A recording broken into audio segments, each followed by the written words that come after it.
pencher vers moi son oreille, et je le chanterai toute ma vie.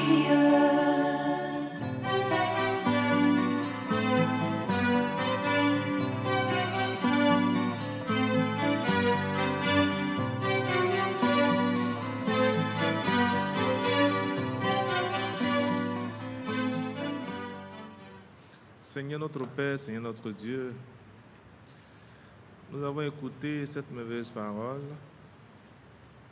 et nous te prions encore ce soir afin que ce ne soit pas seulement une écoute, mais cette parole que nous avons écoutée puisse nous vivifier en nous donnant effectivement, en expérimentant le Saint-Esprit.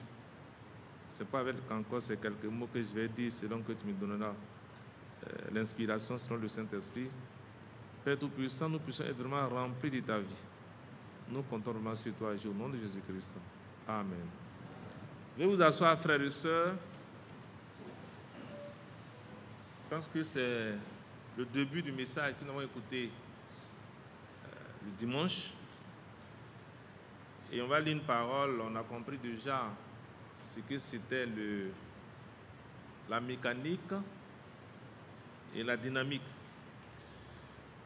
Et je vais insister beaucoup plus sur la puissante vivifiante en prenant des exemples précis, schématiques, pour voir ce que c'est la puissante vivifiante. C'est pourquoi on va prendre Nombre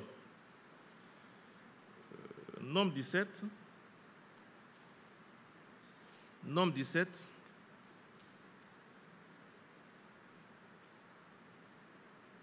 À partir du verset 3, je lis.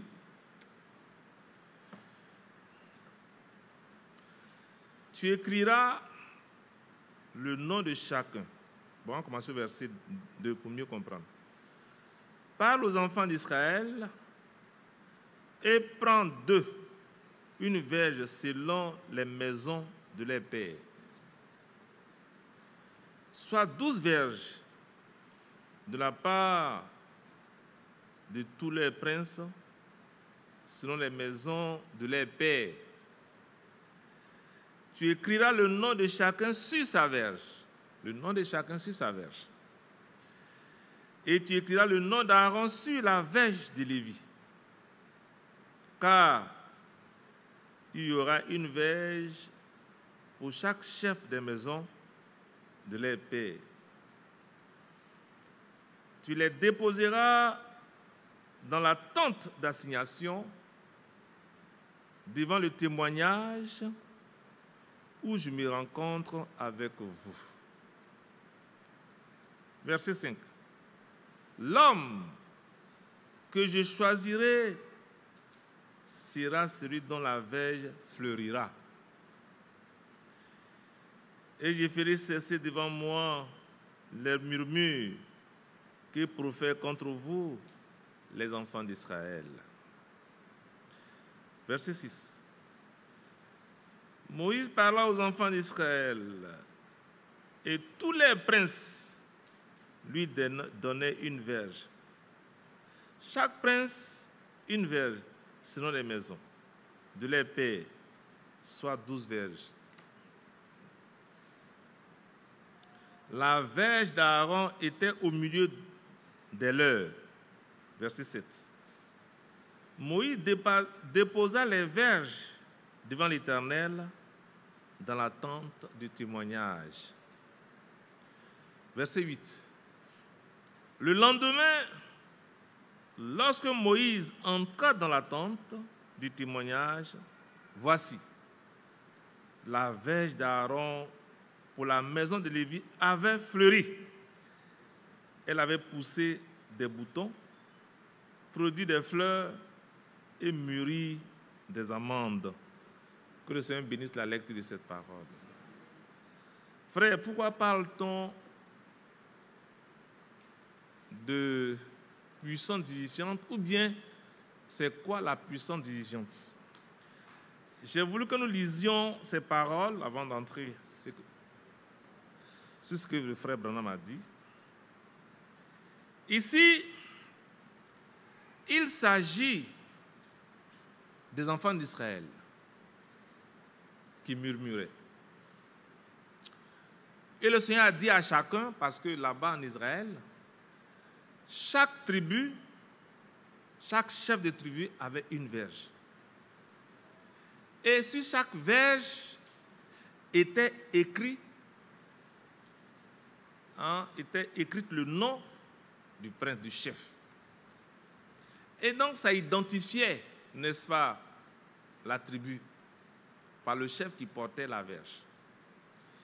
Et comme il y avait des murmures, oh la verge c'est des bois secs qu'on a coupés. Alors le Seigneur Dieu a dit que chacun coupe et vienne avec sa verge. Son nom est écrit dessus. Et ils ont déposé les verges devant l'Éternel, des bois secs. Et le lendemain, la verge d'Aaron avait fleuri. Parmi les 12 verges, c'est sa verge seule qui avait fleuri. Mais qu'est-ce qui a fait fleurir la verge? C'est que d'abord, le Seigneur avait fait le choix d'Aaron et de sa tribu. Et donc, il a fait en sorte que la puissance qui est en Dieu puisse faire fleurir la verge. Et cette puissance, personne ne peut la voir si ce n'est pas Dieu lui-même. La verge aussi, on ne peut pas se tromper. Pour dire que oui, c'était l'autre verge. Non, non, non. Vous vous souvenez l'histoire de Judas et de Tamar.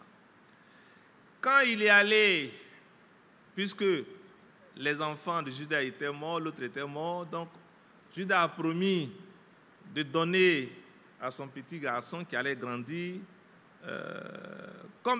comme mari à sa belle-fille. Et comme la chose tardait, parce qu'il avait peur, il avait peur aussi que son fils, là, Judas, ne meure. Donc, qu'est-ce qu'il a fait? Qu'est-ce que cette Tamar, non, la prostituée, a fait? Elle s'est fait passer pour cela. Elle s'est déguisée. Et elle allait quelque part.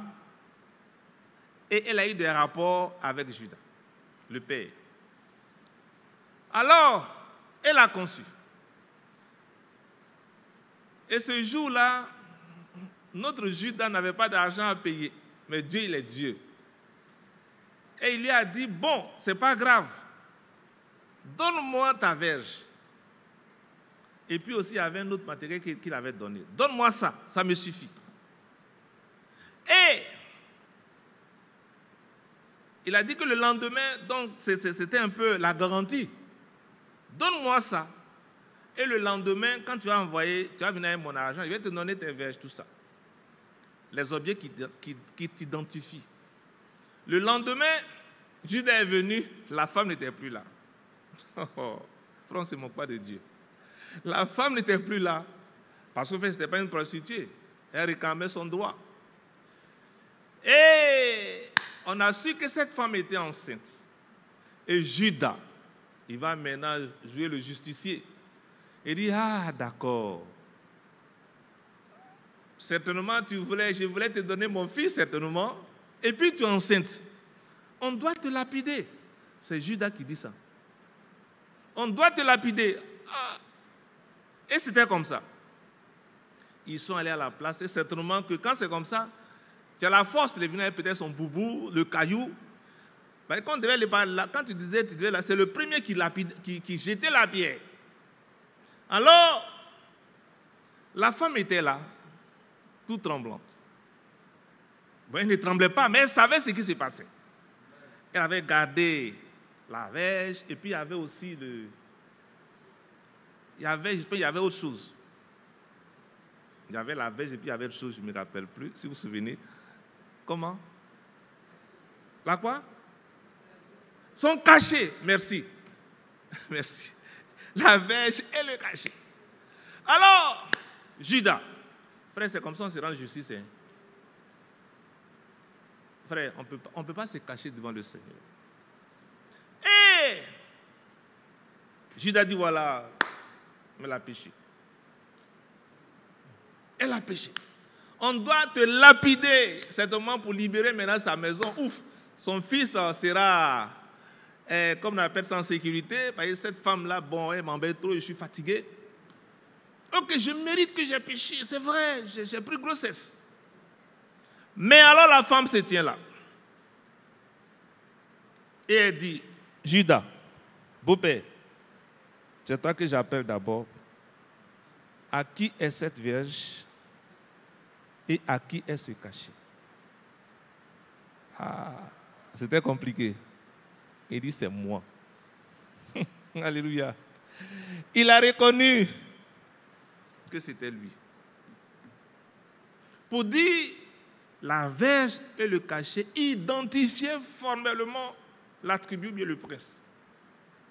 Et cette verge sèche d'Aaron a refleuri. Sinon, a fleuri. Elle a fleuri.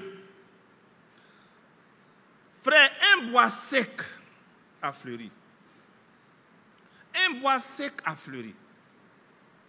Et le frère, en partant dans Genèse, on va le lire, Genèse, à partir du verset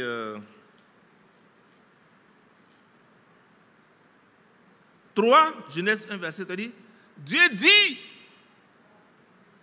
que la lumière soit, et la lumière fut. Et le frère fait remarquer qu'il y avait déjà les semences sous l'eau. Mais il fallait que l'eau dégage et que la lumière vienne pour que les semences poussent. C'est ça ce qu'on a parlé de lever le soleil. Et vous avez vu même que dans sa prière, la prière d'entrée, il a dit combien de fois les oiseaux chantaient, les arbres avaient refleuri, tout ça. C'est parce que le soleil est revenu. Alors, Dieu dit que la lumière soit et la lumière fut. Mais c'est à la suite de cela, frères et sœurs, que les autres choses, les semences, tout a commencé à venir. Ainsi, frères et sœurs, Dieu compare cette lumière-là à la puissante vivifiante. Que la lumière soit et la lumière fut. La parole créatrice du moins a créé. Elle a appelé à l'existence ce qui était déjà mort. Vous savez, donc frère,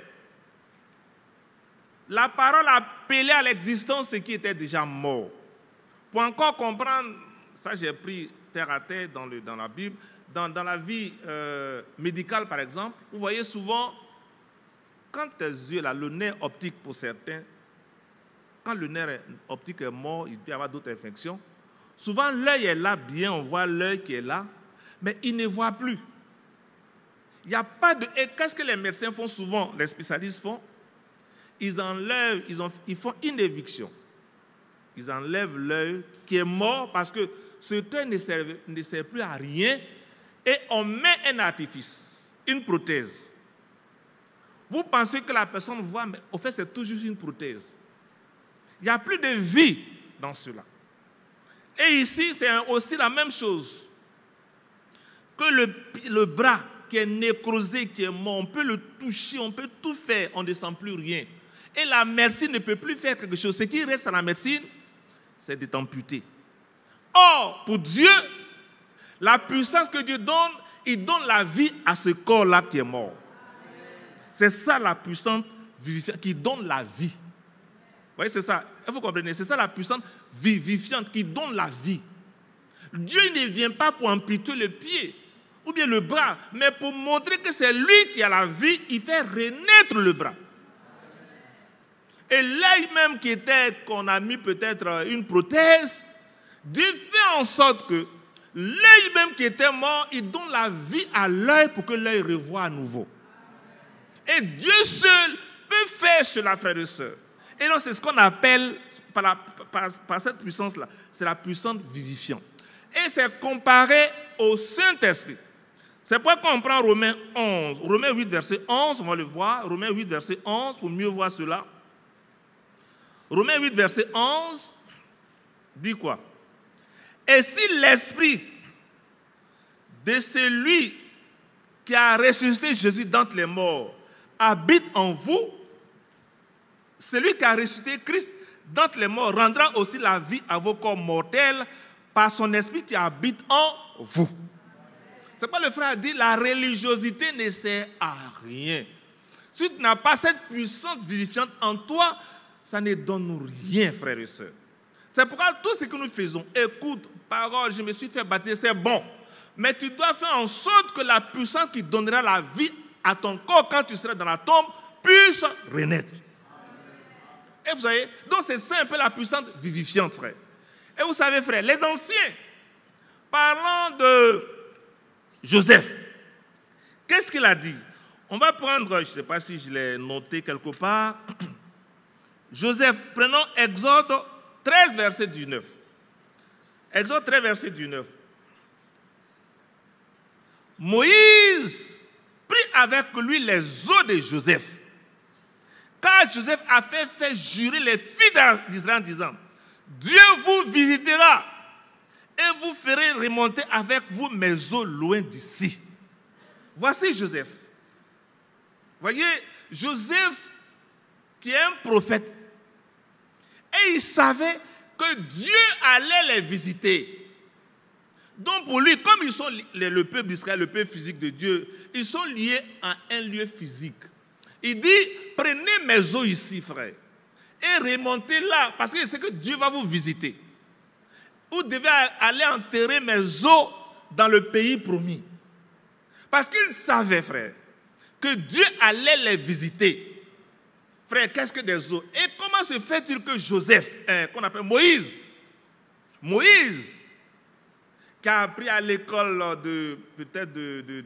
parce qu'il a appris, qui était comme le fils du pharaon, il va prendre les os qui sont des os. Comment il va prendre des os, frère? Il m'a dit, mais il est fou. Mais ce que Joseph avait dit là, il croyait en ça. Il savait effectivement que Dieu allait les visiter, frères et sœurs. Donc il a pris les os, tout ça. Et ils sont allés là, en Israël, dans le pays promis. Voyez, il a pris les os, frère. Des ossements, il a pris. C'est pourquoi aussi, quand on prend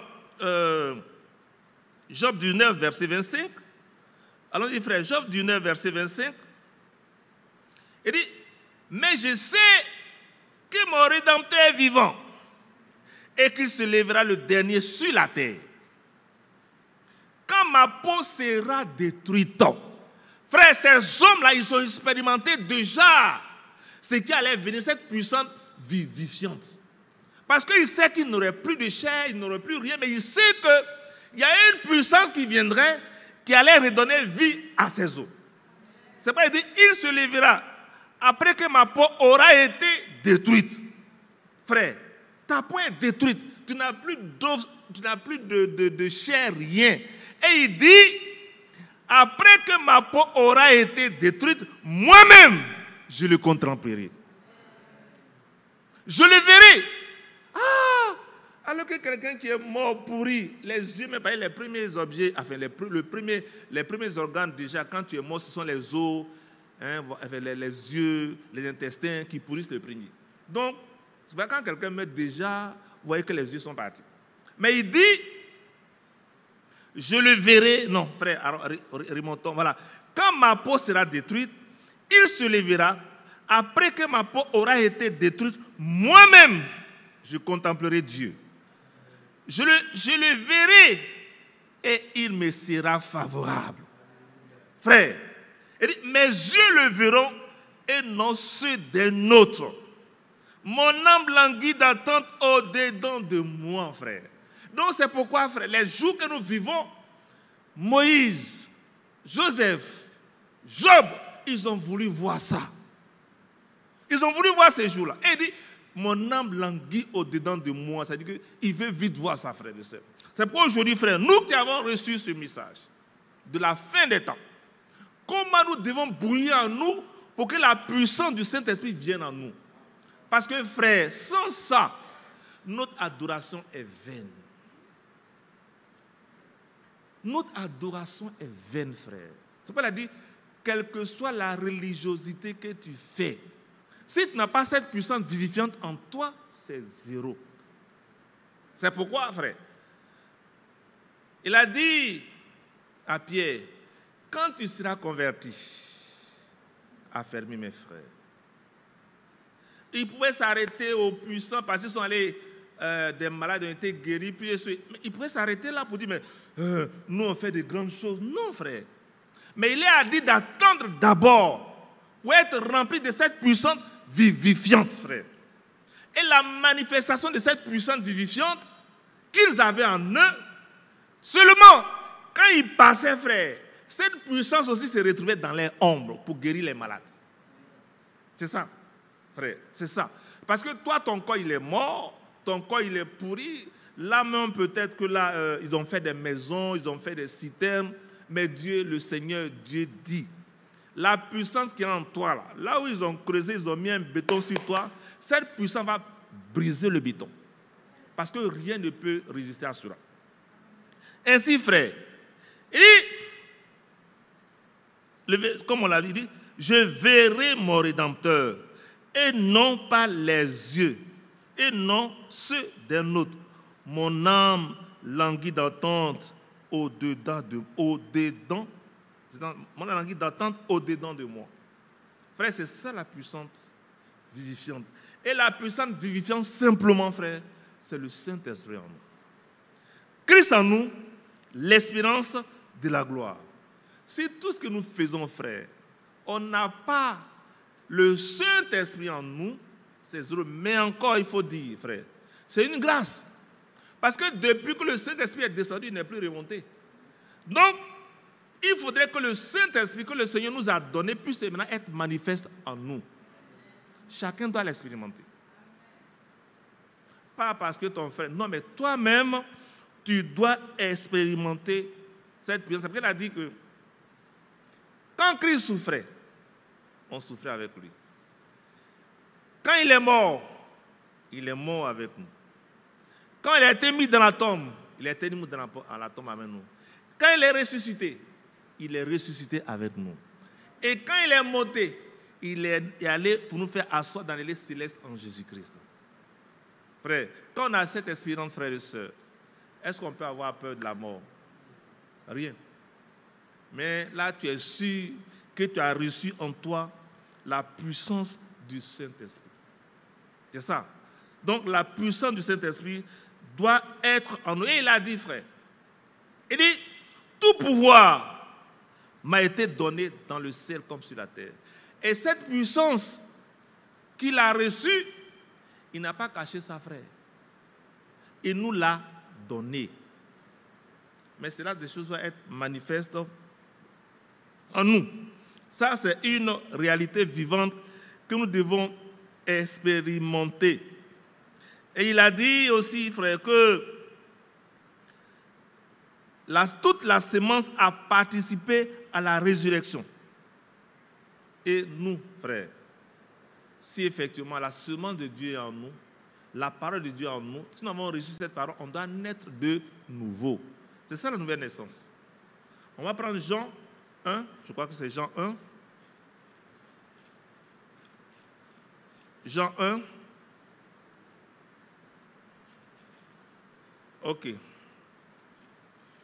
Jean 1 à partir du verset 12, je crois. Jean 1, verset 12. Mais à tous ceux qui l'ont reçu, à ceux qui croient en son nom, elle a donné le pouvoir de devenir enfants de Dieu, lesquels sont nés, allons-y, non du sang, ni de la volonté de la chair, ni de la volonté de l'homme, mais de Dieu. Donc, normalement, frère, ça c'est le principe divin. Si tu es né par la sémence divine, tu deviens enfant de Dieu. Donc tu as les mêmes caractéristiques que Dieu. Et c'est ce que le frère a matérialisé par le sang. Normalement, un enfant, c'est le sang de son père qu'il a. Il n'a pas le sang d'une autre personne. Ce n'est pas possible. Aujourd'hui, on parle de test d'ADN. C'est vrai. Si c'est ton fils, même tu es mort il y a des années. Si on prend tes os, on peut reprendre l'ADN et puis on peut démontrer que cet enfant-là, c'est l'enfant d'un tel qui est né, qui est mort il y a peut-être 80 ans, 100 ans. C'est ça. Chez Dieu aussi, c'est la même chose, frère. Normalement, si nous avons reçu la sémence de Dieu, on doit avoir les mêmes caractéristiques que Christ. Parce que lui, il était venu de Dieu. Et il a démontré qu'il était fils de Dieu. Mais ce qui a prouvé cela, frère, surtout, c'est la résurrection d'entre les morts. Donc nous, on dit qu'on est enfant de Dieu, c'est vrai. On le dit comme ça. Mais ce qui va le prouver, c'est notre résurrection d'entre les morts, frère. Et pour ressusciter d'entre les morts, il faut avoir cette puissance en toi qui a donné la vie à ton corps mortel. C'est tout, frère. Voici tout le message que le Seigneur nous a donné par son serviteur. Pour me résumer, frères et sœurs, il faut faire tout ce qui est à ton pouvoir. Dieu a déjà tout fait. Tout ce qui est à ton pouvoir, que la puissance du Saint-Esprit se manifeste en toi. Et que tu naisses de nouveau. D'abord, nous sommes nés d'Adam, c'est pourquoi nous mourrons. Mais si nous sommes nés de Christ, par la parole, c'est sûr qu'on ne mourra pas. Alors, frère, cela me vient sur le cœur. Nous sommes nés d'Adam. Alors, la parole de Dieu l'a dit. Est-ce qu'il y a un autre pouvoir qu'il faut faire pour ne pas mourir? Ça n'existe pas. Ça n'existe pas. Tout le monde meurt. Le pape vient de mourir, le Saint-Père, dit-on. Il vient de mourir.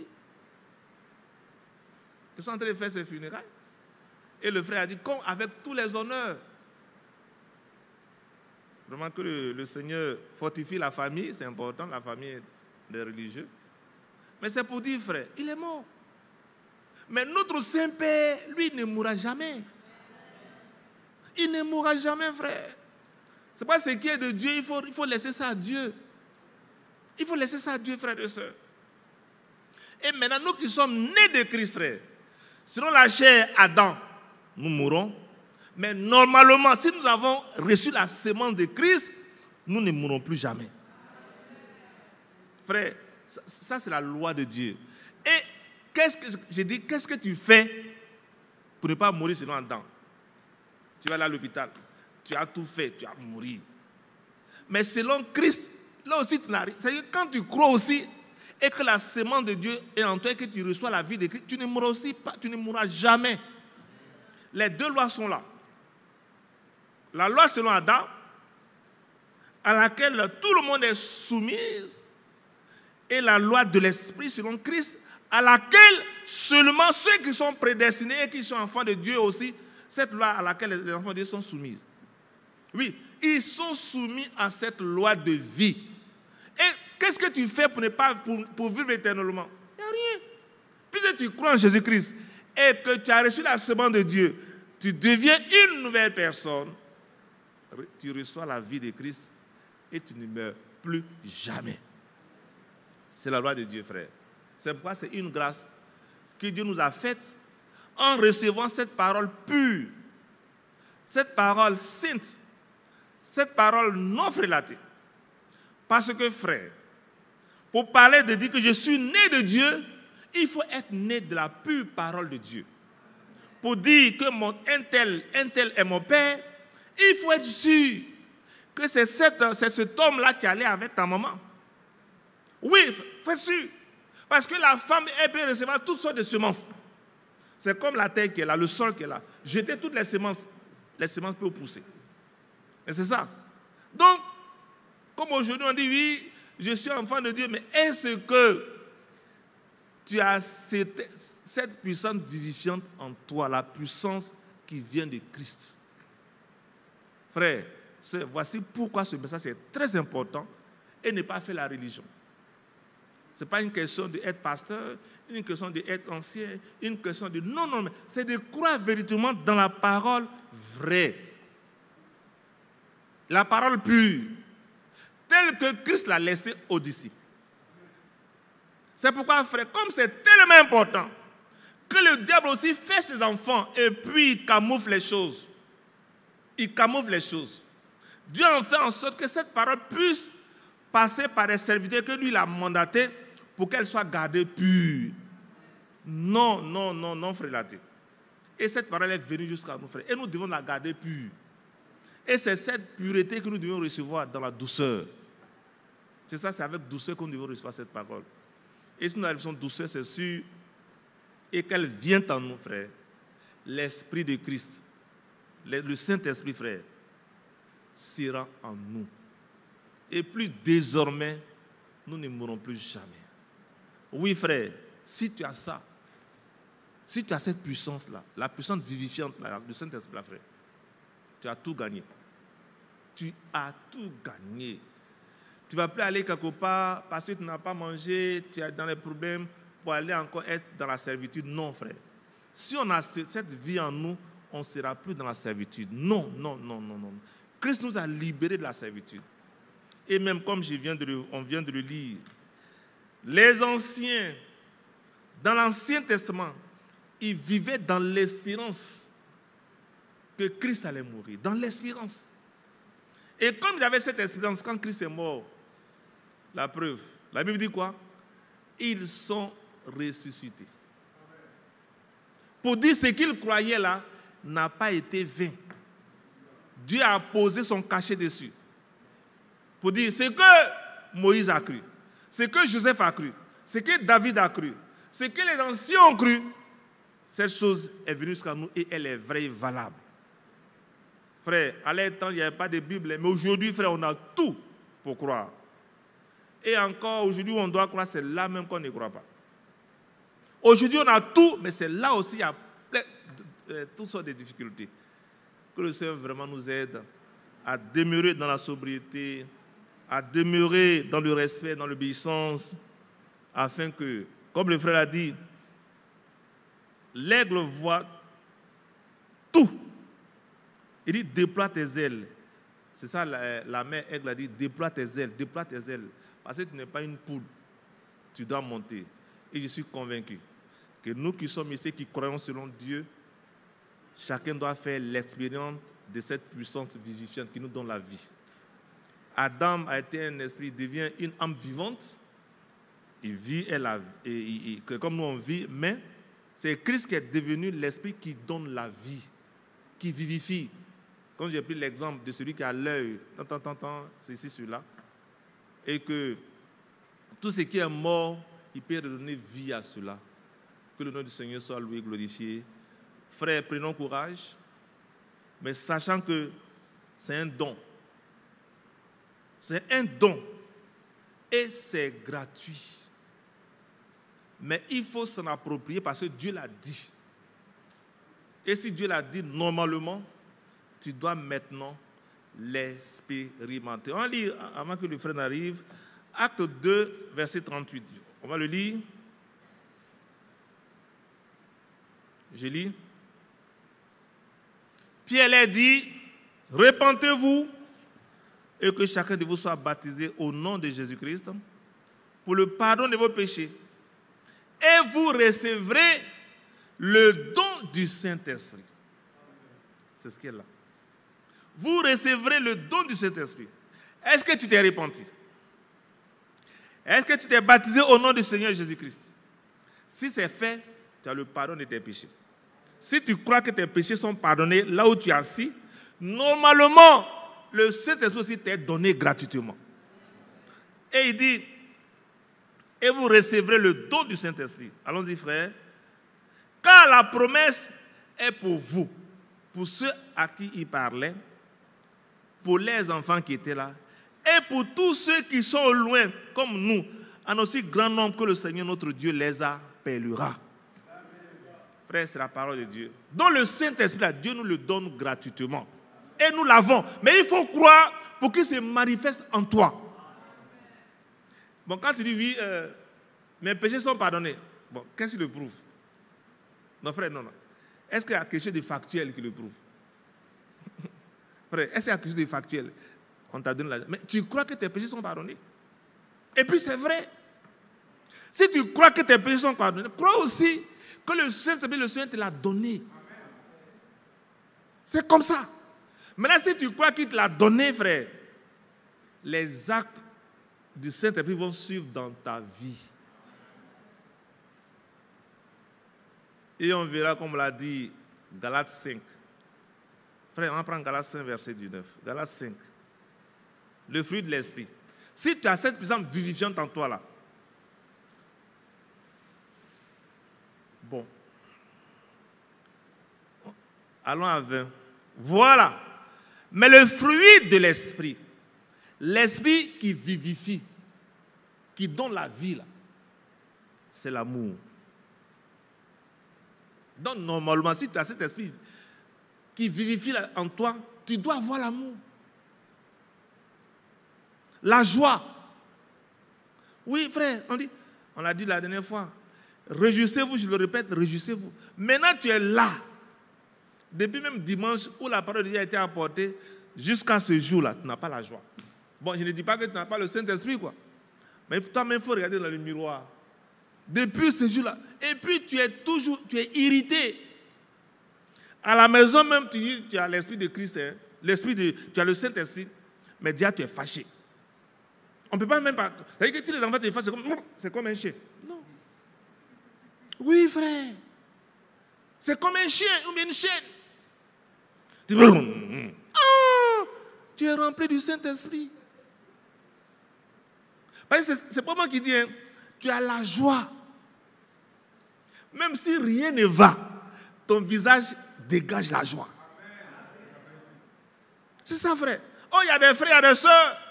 Frère, tu ne peux pas t'approcher. Frère, c'est petit, bonjour, frère. Bonjour, frère. Bonjour. Pourtant, frère, ce qu'on vient de lire là, c'est quelque chose de vrai. Tu dis, tu crois que tes péchés sont pardonnés. C'est pas ça. Mais si tu crois que tes péchés, crois aussi que tu as le don du Saint-Esprit.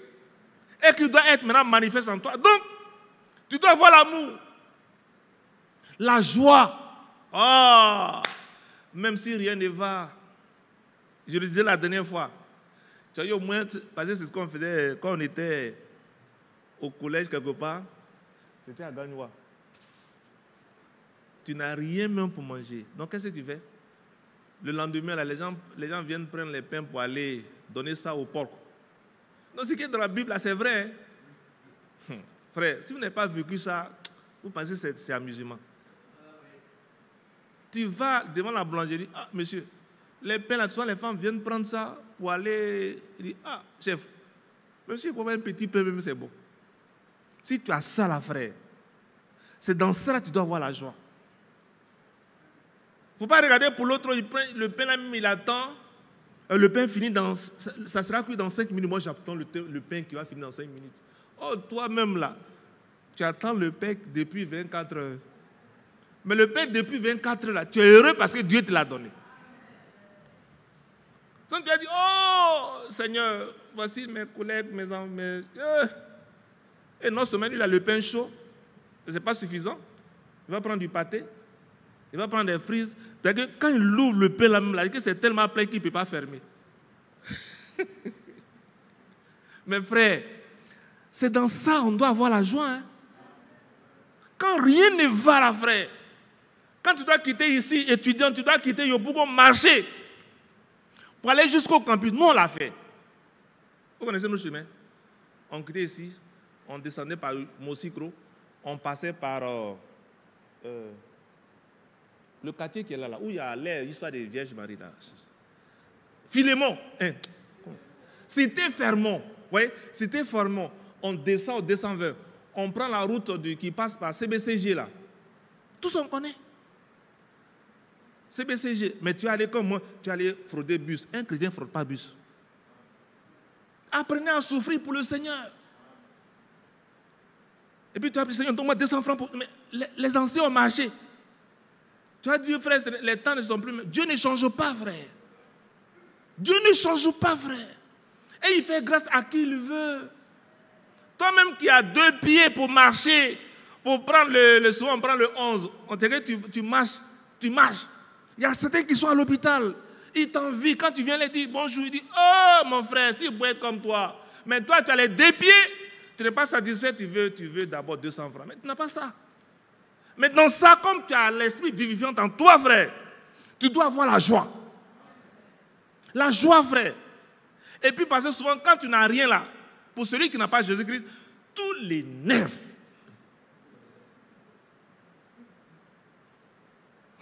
Quand il n'a rien,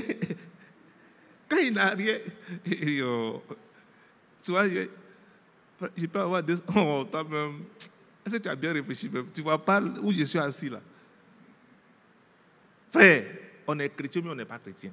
Mais quand tu as l'esprit vivant en toi là, il y a un comportement. Et tu dois manifester la paix.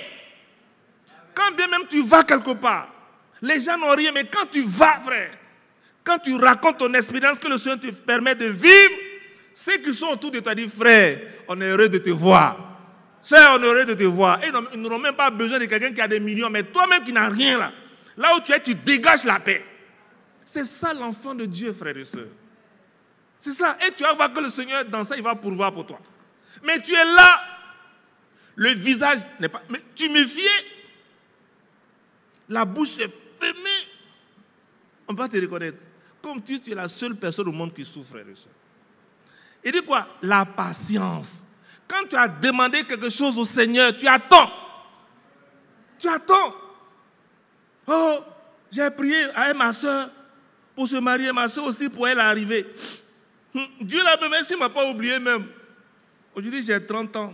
La ménopause, tu vois, la ménopause, c'est 35 ans. Demain, ce sera 36 ans. Frère, est-ce que Dieu m'écoute? Il t'écoute. Mais sois patiente. Et puis quoi? Tu es bon. La bonté, la bienveillance, la foi, la douceur, la maîtrise de soi. L'ennemi viendra pour te provoquer. Oh, toi-même. Là, tu ris. Il dit, ah, j'ai fait tout, mais le Seigneur, ça chauffe un dit, Seigneur, donne-moi de me maîtriser. Mais ce n'est pas toi qui dis, en même temps, ce n'est pas dit, ah, sœur. Pourtant, si tu as l'esprit de vie en Jésus-Christ, tu seras comme ça. La maîtrise de soi, frère, allons-y. Oh, il n'est pas là peut-être. La loi n'est pas contre ces choses. Même la loi n'est pas contre ces choses, frère. Vous voyez, frère, j'ai dit tout ça pour dire, quand tu as l'esprit vivifiant là, c'est pas une question de crier au Seigneur Jésus et puis faire des miracles, ça ne suffit pas. Les disciples ont fait tout ça, le Seigneur dit à Pierre, en un mot, tu n'es pas encore converti, c'est pas ça. Tu n'es pas encore converti.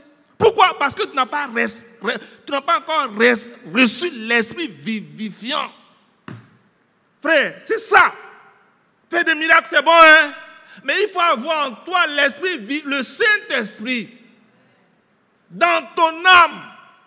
Et quand on te voit, frère, souvent même toi, tu n'as rien, mais tu as prié pour les autres, le Seigneur va les bénir. Et tu es heureux même qu'ils soient bénis.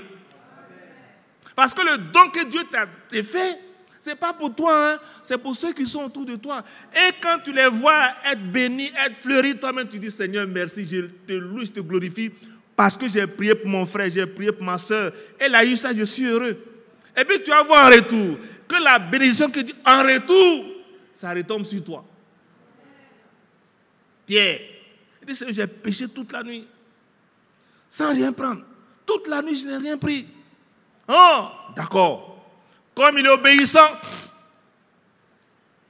jette le filet de l'autre côté. Oh, il y avait des gens même qui étaient là-bas, quelque part avec les pirogues. Mais comme Pierre a été obéissant, la Bible dit quoi? Sa pirogue là, c'était tellement plein que ceux-là même qui n'avaient pas affaire à ça, ils en ont bénéficié, frère.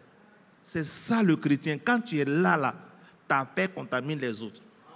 Quand tu es là, ta joie contamine les autres. Quand tu es là, ta patience contamine les autres. Quand tu es là, frère.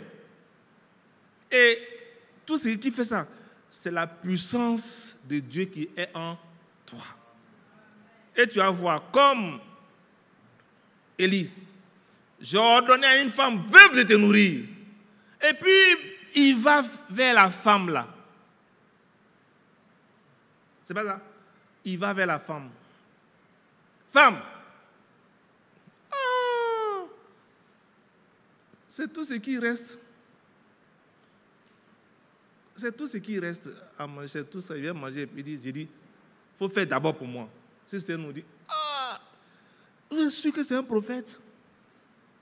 Attends, est-ce que vous êtes sûr que c'est un prophète? Parce que c'est tout ce que j'ai. Hein? Il ne s'est pas posé la question. Hein?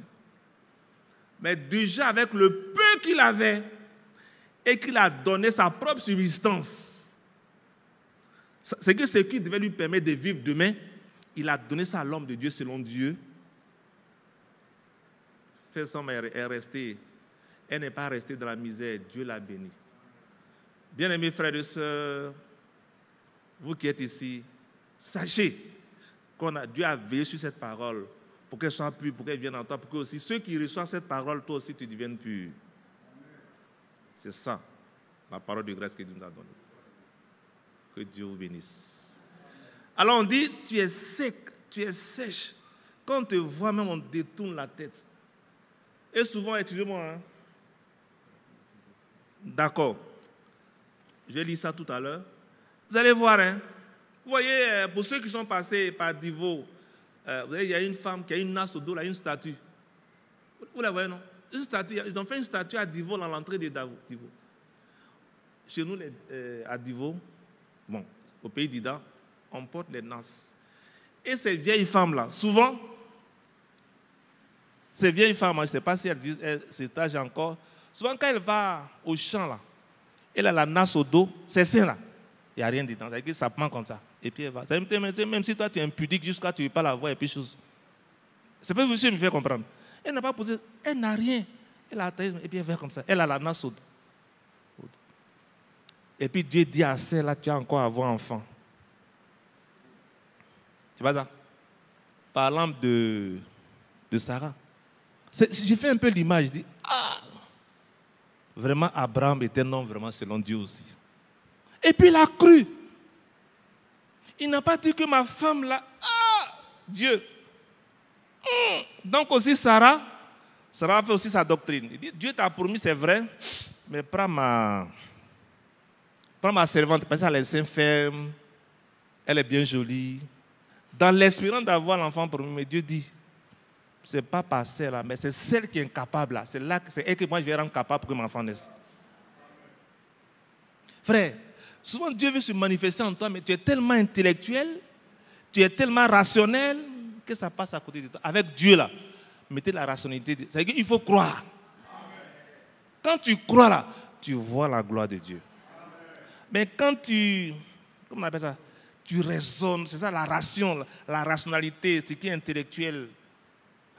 Est-ce que d'une manière rationnelle, est-ce que c'est possible? Et puis le diable te met tout devant. Mais entre nous, la femme, quand elle est née, elle a un certain nombre d'ovules qui est là. Donc quand c'est bloqué, elle atteint la ménopause, c'est plus rien, il n'y a plus, non, il ne faut pas te tromper. Or, Dieu dit, tu auras un enfant.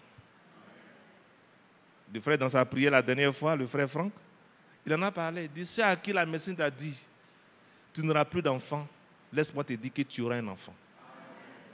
Parce que, qui vivifie? C'est Dieu. Là où le nombre d'ovules est arrêté, là, il démultiplie ça encore.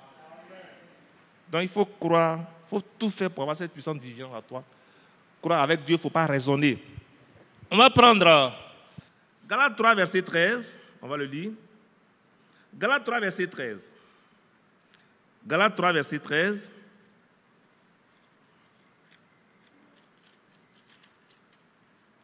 Ok. Bon. Dès qu'il s'est levé, donc je prends ma Bible, Galates 3, verset 13. Frère, tu as enlevé ça encore. D'accord? Galates 3, verset 13. Excusez-moi. Christ nous a rachetés de la malédiction de la loi. Tu crois mais tu ne crois pas? Mais frère, tu ne crois pas? C'est tu ne crois pas? Aïe. Il nous a rachetés de la malédiction de la loi. Étant devenu malédiction pour nous, car il est écrit, Maudit est quiconque est pendu au bois. Sœur, frère, est-ce qu'il n'a pas été pendu au bois? Donc ta malédiction est tombée sur lui. Il faut croire. Maintenant, si tu ne crois pas, il faut aller en Israël. Mais moi, je n'ai pas besoin d'aller en Israël pour croire. Je n'ai pas besoin d'aller en Israël, peut-être par tourisme, mais je n'ai pas besoin d'aller là-bas. Le Seigneur a dit déjà, pour nous qui n'avons pas les moyens d'aller là-bas, heureux ceux qui ont cru sans avoir vu. On continue. Il dit, afin que la bénédiction d'Abraham ait pour les païens son accomplissement en Jésus-Christ et que nous recevions par la foi l'Esprit qui avait été promis. Amen. Donc, je pose la question. Est-ce que tu as reçu l'Esprit de Dieu? Amen. On ne répond pas. Est-ce que tu as reçu le Saint-Esprit de Dieu? Amen. Par la foi, tu l'as reçu, tu vas voir la manifestation de ça. Mais si tu ne crois pas à ça aussi, il ne faut pas croire que tes péchés sont pardonnés. Ça aussi, c'est par la foi aussi. Tout est la même chose. Donc, non, on revient. Là où j'étais là, ce n'est pas ici. Afin que nous ressuscitions par la foi l'Esprit qui avait été promis. C'est le 14, frère, s'il vous plaît. Suivez, frère. Bon. Afin que la bénédiction d'Abraham est pour les païens. Les païens là, c'est qui? C'est nous. Parce que nous sommes un peuple païen. Afin que la bénédiction d'Abraham ait pour les païens son accomplissement en Jésus-Christ. Et que nous recevions par la foi l'Esprit qui avait été promis. Il n'y a pas d'autre chose particulière à faire. Il faut croire. Et puis tu as le Saint-Esprit. Tu vas voir maintenant, en croyant, la manifestation du Saint-Esprit que Dieu a promis. Que Dieu nous bénisse. Et qu'il vous bénisse. Bien-aimés frères et sœurs, ne sois pas triste. Ne sois pas inquiet. Parce que tu as prié, c'est ça. J'ai prié. Non, ce n'est pas ton prier, mais c'est une question de temps fixé par Dieu. C'est ça, ce n'est pas prier. C'est le temps que Dieu a fixé. Et Dieu a un temps pour chacun. Il ne faut pas prendre ton temps pour le temps de ton frère et de ta soeur. Chacun a un temps que Dieu a fixé. Alors, Simeon, c'est ça, non, Simeon? Ce vieillard, la Bible dit qu'il attendait de voir Christ. Il attendait la bénédiction. Il était vieux, on pouvait se moquer de lui. Ah, Simeon, tu es sûr que c'est lui qu'on avait promis. Il dit, moi, le Seigneur m'a dit que je ne mourrais pas avant d'avoir vu le Messie, le salut. Mais il croyait, Dieu lui avait dit ça. Il croyait, frère.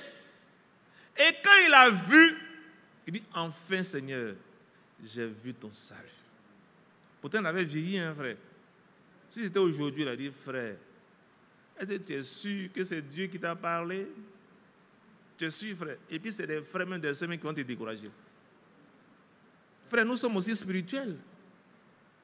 Frère, tu es sûr, on est spirituel, hein? J'ai fait un jeûne de 2 ou 3 jours. Dieu ne m'a rien dit. Est-ce que c'est à toi Dieu parle? Dieu, tu n'es pas le chemin par lequel Dieu passe. Hein? Mais chacun a un chemin par lequel Dieu le fait passer. Frère, la puissance vivifiante que le Saint-Esprit nous a été donnée gratuitement et chacun doit faire l'expérience. Mais regarde dans le miroir de la parole s'il y a des choses à faire et puis tu vas voir que la chose va venir. Tu es là et puis voilà, elle est là. Que Dieu nous bénisse. Il faut la voir. Il ne faut pas rester ici, danser et puis quand je vais mourir, je vais... Déjà, quand tu en vis, là, il faut être sûr que tu l'as reçu. Comme ça, le jour où tu fermes les yeux, que le cercueil se ferme sur toi et qu'on met ton cercueil dans la tombe et qu'on met la dalle sur toi. tes yeux et que le Seigneur va tonner, il faut être convaincu que la dalle va sauter. Parce que tu as cette puissance-là en toi. Tu auras vaincu la mort, la tombe et l'enfer. Ce que le frère appelait la trinité diabolique. Effectivement, c'est le diable, ça symbolise le diable. Mais nous avons reçu la vie. Et la vie de Jésus-Christ. Que Dieu nous bénisse. J'ai pris un peu de temps, mais c'était important avec des exemples précis pour que vous puissiez comprendre ce qu'on appelle puissance vivifiante. Et j'ai pris les cas, l'exemple de la médecine, l'exemple de la verge qui était sèche, qui a fleuri, qui a porté des boutons, des fleurs et puis ça a porté des amandes. Si Dieu a fait ça pour un arbre, une verge, et toi à qui il parle, il ne va pas faire ça pour toi. Crois qu'il a déjà fait. Que Dieu nous bénisse.